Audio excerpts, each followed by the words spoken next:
Hey everyone, welcome back. I'm Michael and we're going to be getting right back into some more Reddit stories. If you enjoy the video, make sure to leave a like and subscribe. Now, without further ado, let's begin. This story was posted by a user named Honest Version in the AITAH subreddit. The post is titled AITAH for telling my friend that he deserved to have his GF cheat on him, then get beat by her affair partner. My friend Mark has recently been experiencing a lot of relationship troubles with his girlfriend Leah. They got together back in February of this year and their relationship has become a complete train wreck. Mark was head over heels for Leah. He has told me and our other friends that she is definitely the one, and that he eventually plans on marrying her and settling down. This all seemed both premature and immature to me, but it's beside the point. Leah, on the other hand, is a nightmare. She has cheated on Mark several times now, and every time she does, she gives him some lame excuse about him not being supportive enough, or that she made a mistake, or that she wanted to see him get jealous for her sake. He believes her every time. According to Mark, Leah largely acts this way because her father was very abusive towards her and her mother, which has left her with a lot of trauma. Mark constantly reiterates that he wants to help her work through it, but things haven't really been going his way.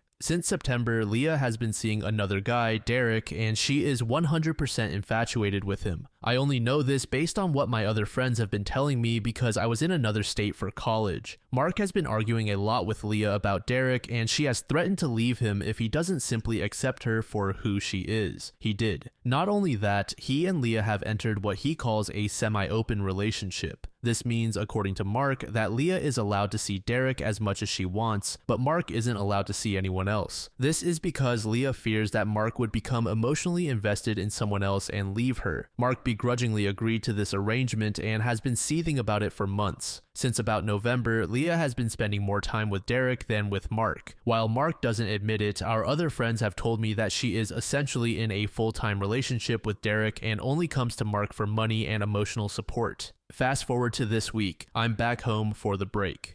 Mark started texting me on Saturday saying that he hated Derek for trying to steal his girl and wanted to confront him that night. He asked me to come along since all of our other friends couldn't. Since I had just returned home the day before, I was still exhausted, so I flatly refused Mark's request. I told him that Leah was a lost cause and that I wasn't going to fight people I'd never met for her. Mark started begging me, saying that Leah is the love of his life and that he needs my help. I refused again. He then said he would go on his own, but I advised him against it. I woke up Sunday morning to more than 300 messages on my phone from Mark and all our friends. Long story short, Mark went over to Derek's place to bring Leah back. He ended up getting beaten up by Derek and his friends. They only stopped when Leah asked them to. I called Mark and suggested he talk to a lawyer or something, but he refused since Leah asked him not to escalate the situation. I then told him he was being foolish, which triggered him significantly. He started calling me names like and Snake for not backing him up and accused me of being a fake friend. At this point, I was so irritated that I told Mark he deserved to get jumped and that it made sense why Leah preferred Derek over him. He hung up on me, and we haven't spoken since. Since then, my other friends have been saying that I'm an asshole for how I handled the conversation, but they do agree that Mark is being foolish. Update. Some of my friends and I ended up going out with Mark to see how he was doing. We didn't want to go to his parents' place since Leah was now living there with him and we didn't want to see her. He looked very beaten up, but surprisingly, he was in a good mood and even insisted that I didn't have to apologize for how I spoke last time. He told us that Derek ended up dumping Leah a few days after the fight. Apparently, he asked Leah to break up with Mark. She refused and they argued. Their conversation ended with Leah being kicked out of his apartment in the middle of the night, and Mark had to come pick her up. He has refused his parents' request to escalate the situation at Leah's request. Mark said that Leah has been very depressed about Derek dumping her and spends a lot of her days crying. Mark claims he's incredibly thankful to be there to comfort her and provide emotional support. He keeps saying that when it comes down to it, Leah chose him over Derek, and nothing can take that away. As I mentioned earlier, Leah has decided to return to living with Mark. She can technically go to her mother's house, but doesn't want to. Here's the real kicker. Mark says he has a very good reason to believe Leah might be in the early stages of pregnancy now. My friends and I assumed the child was Derek's, but Mark insisted that regardless, it would be his child. We asked him to get a paternity test, but he has refused since he can't do that to Leah. We've told him that the relationship is toxic, but he didn't want to hear it since that was a matter of perspective. Also, his parents have no clue about the potential pregnancy. He says that in the future, he doesn't want us to say anything about Leah unless it is the absolute truth. My other friends and I all left pretty stunned, and I'm thinking that at this stage, I'll slowly be removing myself from Mark's life. It sucks since I've known him for a long time and do enjoy his company. However, I don't think I'll be able to remain friends with him in good faith if I'm not able to speak honestly with him. I don't think the OP is wrong here. His friend has been given several opportunities to end this relationship, but he just keeps going back. They say they're in a semi-open relationship, but I think that term is just nonsense. It's either open or it isn't. OP's friend is just a lost cause, and to put it bluntly, he deserves everything that's coming to him from here on out. User Fjordgard said, "Poor kid. My bet is that Mark will raise a child he isn't even the father of, basically on his own. Chances are that Leah will prefer spending her time at another guy's place rather than with her child. It's actually kind of surprising that she wants to have the child in the first place." User Mooney said, "At this point all they can do is watch Mark ruin his life." A deleted user said, "Well, you can't save everyone." To this global reference said, "Some people just want to live in their delusion. Mark has created an illusion of Leah and he doesn't want to shatter it, because if he does, he will be exposed to the cold, hard truth. Maybe when he is 25 and his brain finally develops, he will see it, but by then it will be too late." This next post was made in the relationship advice subreddit by a throwaway account. The post is titled, "My husband has informed me that he intends to go on a gaycation with his brother-in-law in Ibiza. So my husband and I have been happily married for about 16 years, give or take. We both have stable careers, a good family life, and are fairly fortunate despite the rising cost of living in the UK right now. We have 2 boys and up until this Sunday thought we had it pretty good. We argue sometimes, of course, but it has never gotten too bad and we have a decent life with some exploration, but I won't get into that. The long and short of it is that on Sunday, just after I dropped our boys off at their friends' houses, my husband asked me if we had the house to ourselves and, more importantly, if I had a minute to talk. I said yes, and he sat me down and pulled out this printed poster for some sort of orgy. He started explaining to me the concept of a gaycation. He described it as a trip where straight men go somewhere with sun, sand, and booze and become gay for the duration of the trip.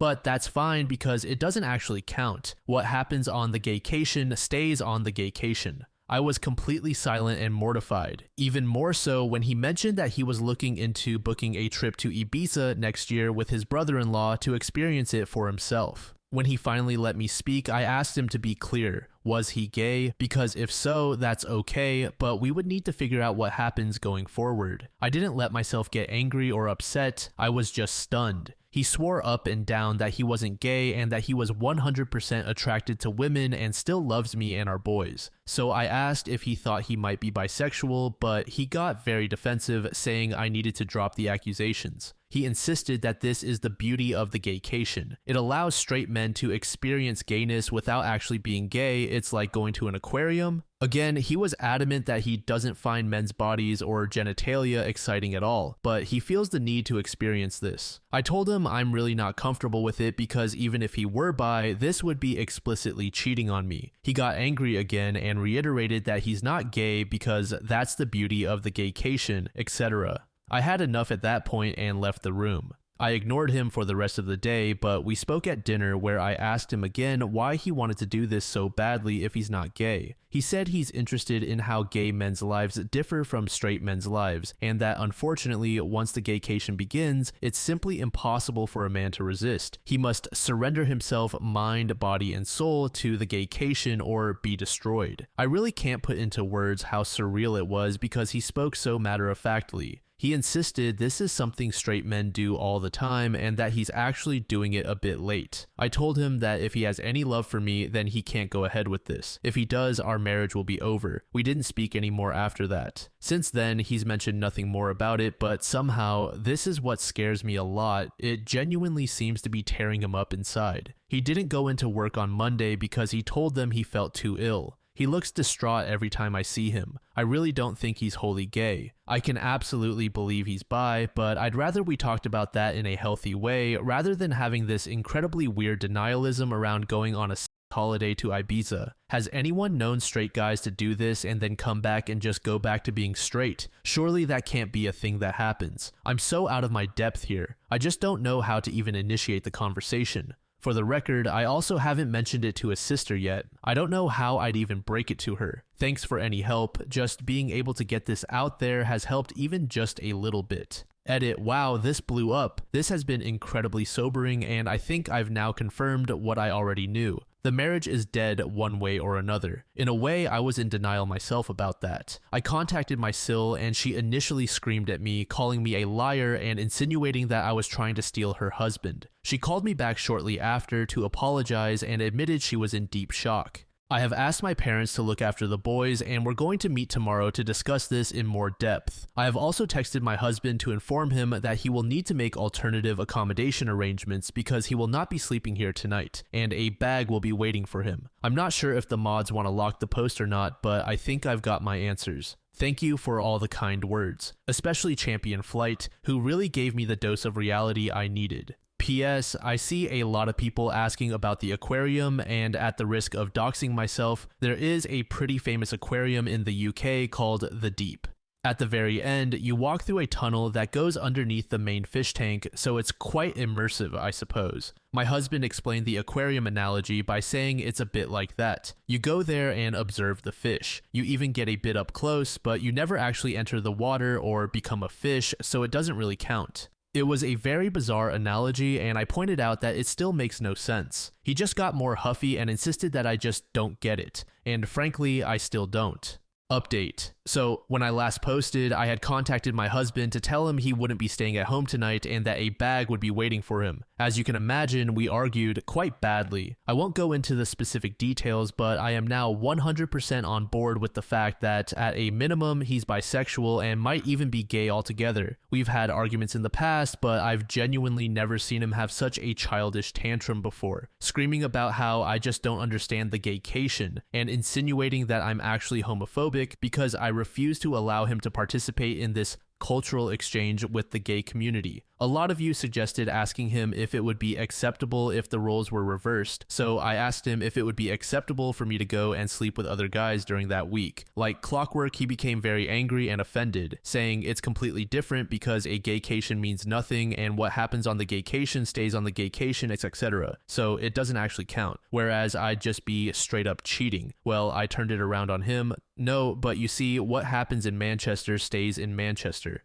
It doesn't mean anything, it doesn't count, it's like bird watching. And I think it got through to him. He went quiet and then started crying, admitting that the thought of me sleeping with another man is destroying his heart, but that relationships need sacrifices. So he agreed, while in tears, that when he goes on the gaycation, I'll get 1 week in Manchester to do whatever I want. He doesn't want me to, but that's fair in a twisted way, he supposed. I told him to get out of my house. Thankfully, he left without a fight. I know it's incredibly petty, but I also drained the joint bank account so he couldn't try to use it against me. About an hour later, I received a call from his mom, who just screamed at me about being a cheating how I was horrible and what about the kids, etc. When I finally regained my composure, I told her to ask her son about the gaycation. At first, she got angry, but I insisted she ask him about it. He'd explain. She called me a joke and hung up. Later in the evening, I received another phone call from her in floods of tears. She was very apologetic, and I told her she didn't need to be the one to apologize. She was so upset that she put my father-in-law on the phone. While he sounded calm, I could tell he was on the warpath. He was again very apologetic and said he overheard that phrase. He asked my husband about it. My husband initially said it was nothing before explaining how it's a modern thing men do, etc., giving them the same spiel about how what happens on the gaycation is irresistible and how a man must surrender to it. My father-in-law said they told my husband to leave or they'd call the police. They didn't care where he went as long as he wasn't staying there. My husband tried to call me while I was on the phone with them, but I ignored it. My father-in-law expressed his sympathy for me and assured me they were on my side. So that's one thing. I told them to be there for their daughter because it sounds like my brother-in-law is involved, and my father-in-law said he had to go because he was so incredibly angry. After our phone call, I received a text from my husband that was weirdly rambling. He said I'd abused the gaycation to destroy his marriage and destroy his life, and again insinuated that I were homophobic for doing such a thing. I told him we'll talk when he grows up and then blocked his number. I took a day off work today to have the locks changed this morning, so that's 500 pounds gone, but whatever, at least I know he won't be coming back. I'm going to look into how to proceed with a divorce and then we'll move from there. Oh, of course, there's also the brother-in-law. I haven't yet met with my Sil because she was in such a state and has taken this far worse than I have for reasons that will soon be clear. We're going to try to meet tomorrow, but we did talk over the phone and I eavesdropped on the conversation with her husband by putting my phone on mute. When her husband got home earlier, she asked him to explain what a gaycation is. She told me afterward that she was praying he would look confused or just say what or anything like that. But instead, he sat her down and explained that a gaycation is a new thing where straight men go to gay hotspots and participate in gay acts, but it doesn't count because there's no investment, and because what happens on the gaycation stays on the gaycation. He said it's like writing down angry thoughts and putting them in a drawer. You never have to see them again. The whole time, Asil was in tears as he calmly dismissed the same points my husband made about how it doesn't count. He even echoed the whole "it's impossible to resist, you must surrender or be destroyed" nonsense. I seriously think they must be speaking to a dominatrix or something, because surely neither of them is that into this to actually come up with it on their own. I really don't want to go into what was discussed for her sake, but it became very apparent to me that the brother-in-law is into sissy hypno porn, and at times conflated that with the concept of a gaycation. There was this utterly surreal moment where Sil was trying to wrap her head around all of this while also in floods of tears. He explained so genuinely and matter-of-factly that for most men, the gaycation is either a one-time or annual thing, but some men go on the gaycation for years, and others simply never return because they use hypnosis and mind control to be totally feminized into a state of permanent pseudo-gayness. She said in disbelief that if you're willingly taking it up the ass because you want to, that makes you gay. He responded no, because that's the beauty of the gaycation. You can do all this gay stuff without interacting with the wider gay life experience. She asked him if the sissy stuff is what he wanted, and he said not on a long-term basis, insisting that this is something all straight men do, but that she wouldn't understand because she's a woman. Then there were more insinuations of homophobia. Well, that marriage is dead too, I suppose. The whole ordeal ended when she told him he had a choice to make. He said no, he didn't need to make a choice because the beauty of the gaycation allows him to keep his marriage. It doesn't count. She said that's not the choice. The choice is whether he's leaving the house that night or she is. The only good thing he did was leave. Afterward, Sil and I spoke about it, and I'm still utterly stunned. I understand she's gone to her parents for support. What exactly did we do to have our lives destroyed in such an abrupt, bizarre, embarrassing way? Per some advice, I'm going to look at devices and bank statements to see if I can find any definitive proof of cheating. After that, I suppose I'll figure out how to tell the boys why their father won't be coming home. Edit. I spoke to another sister-in-law and gave her a skimmed-down version of everything. She asked her husband about it, and thankfully he was deeply confused, but then mentioned that about 2 years ago at a birthday party, my husband and brother-in-law approached him about signing up for some online boot camp around BDSM cross-dressing. He assumed they were joking and told them to fuck off, never really thinking about it again. The fact that this has been going on for so long is making me want to throw up.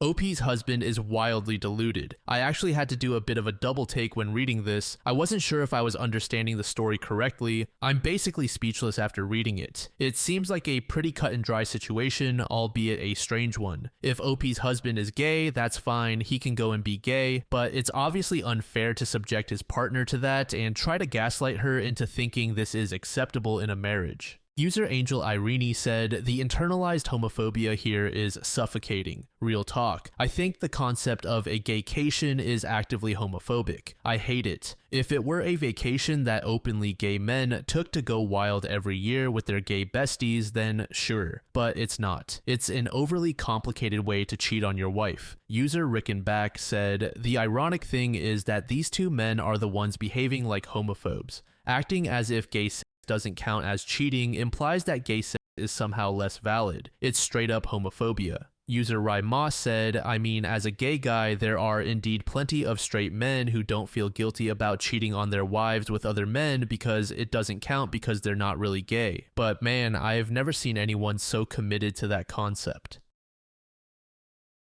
This last post was made in the Off My Chest subreddit by a user named Valuable Bit. The post is titled, My sister-in-law pranked me by giving me alcohol, knowing I don't drink. The short answer for this is that I grew up with two highly abusive alcoholic parents. It took me a lot of self-work and therapy to even be able to be in the same room as people who are drinking. When I meet new people, I politely turn down drinks by saying something like, I don't drink. There have obviously been instances where people ask me why, but I never go into the traumatic details. I've never had anyone push it on me or anything. That's what makes what happened last weekend so bizarre. On the second Saturday of every month, my husband and his sister throw a cookout for all of their childhood friends. I've always thought it was really cool that they stayed close with so many people since I moved away from home and only stay in contact with one friend from school. I've been attending these hangouts ever since my husband and I started dating, and there have never been any issues. I get along well with his friends and his sister. Last Saturday, my husband took my 11-year-old little brother out of town for a dad and son day.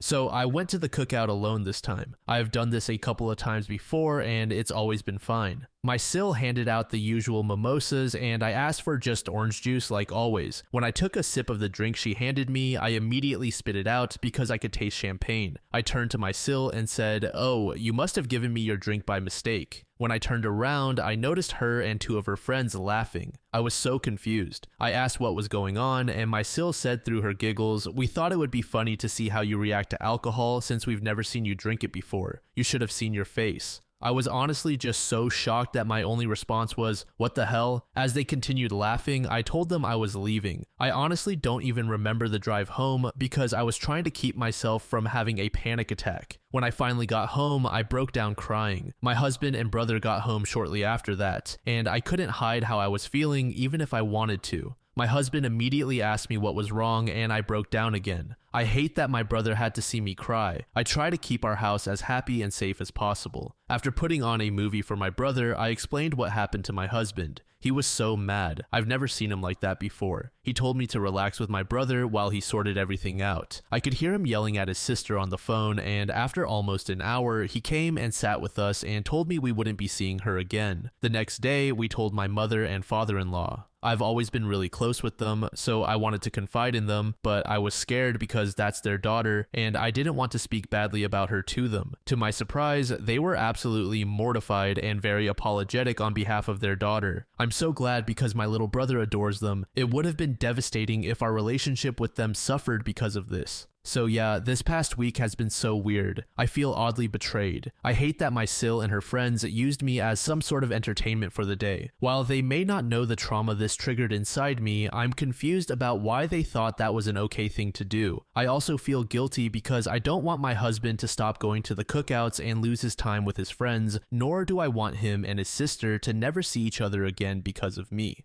My husband is amazing and has assured me it wouldn't be my fault if they never speak again. It's just hard not to feel that way. Don't worry though, I've had a lot of emergency therapy sessions this week and I know I'll be okay. It was just such a bizarre thing to experience. It seems like such a small, inconsequential thing to have happened to me, but it's been a crash course on trauma, triggers, PTSD, etc. Typing it out has been so helpful. Thanks for listening to my ramblings. Update. A lot of you guessed right. This isn't the first time my sil has done something like this. She is definitely what some would consider a mean girl. My husband and his parents have had multiple falling outs with her over the years, but they've been on good terms recently until she pranked me. So yeah, I can see how my husband's immediate reaction to go no contact might seem like an overreaction, but he's dealt with a lot from her in the past. I don't want to give any specific examples because they're personal to my husband and his family. Hope you all understand. So here's what happened after my last post. After talking with my therapist and my husband, I decided I wanted to message my CL. I asked her if she wanted to get lunch and talk about what happened. I wanted to explain some of my past to her, including my PTSD diagnosis and why what she did affected me so much. I just wanted this to be over and for us to come to an understanding, but she never responded. A couple of my husband's friends who were at the cookout when the prank happened called us to check in on me. They said they had no idea my CL planned that and that they never would have let it happen. That's probably why she didn't clue them in on the prank. They told me that after I left, they told her it wasn't cool. After a couple of days, I just gave up hope of her messaging me back and decided to start moving on. Yesterday, my sil blew up my husband's phone. She said some pretty awful things.